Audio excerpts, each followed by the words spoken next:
la matière.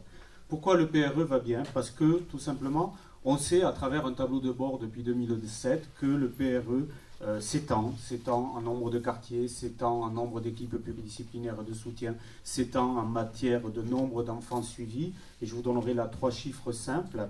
Pour la première fois pendant l'année scolaire 2010-2011, le taux d'individualisation des situations étudiées a dépassé les 50%.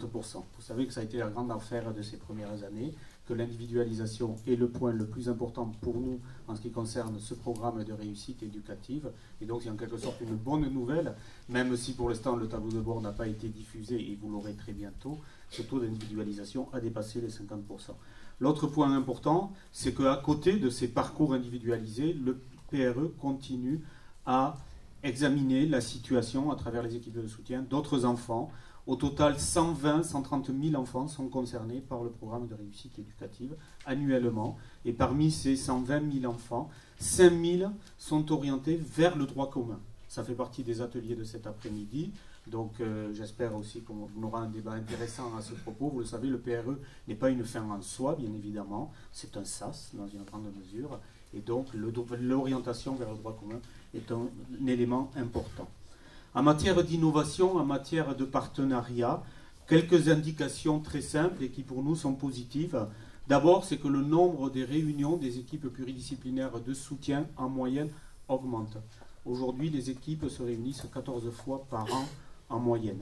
Donc quelque part, on disait il y a 1 ou 2 ans que 10 réunions par an était déjà un bon rythme. 14 réunions, c'est un rythme qui est encore meilleur. Ça veut dire que vous pouvez étudier la situation des enfants de façon encore plus régulière.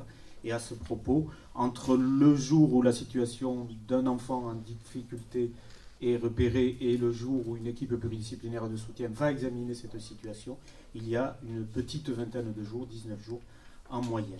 Donc tous ces éléments, et j'y rajoute bien évidemment le partenariat avec les conseils généraux. 85% des PRE ont un partenariat avec le conseil général. Un peu plus de 50% des PRE ont un partenariat avec la CAF.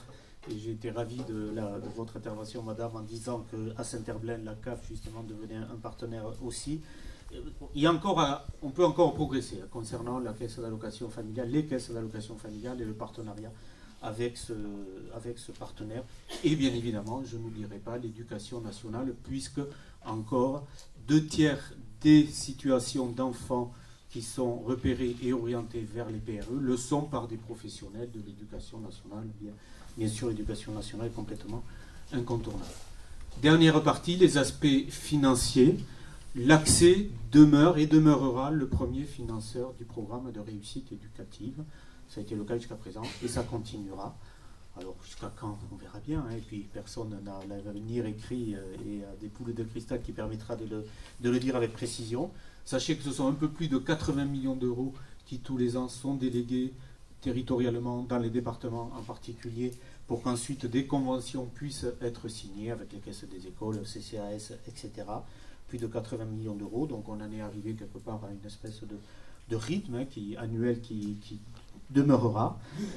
Vous le savez, nous avons essayé à cet égard aussi de normer les coûts, puisque le PRE ne peut pas prendre en charge l'ensemble des actions éducatives d'une commune ou d'un territoire.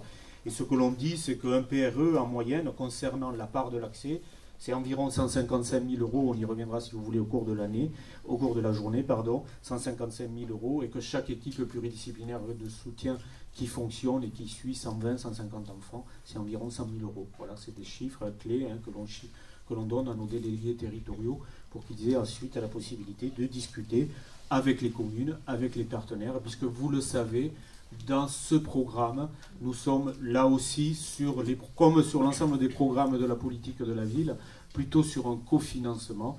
Et donc ce cofinancement est une question, bien évidemment, qui nous intéresse et sur laquelle aussi on pourra revenir. Voilà, je vous remercie. Merci.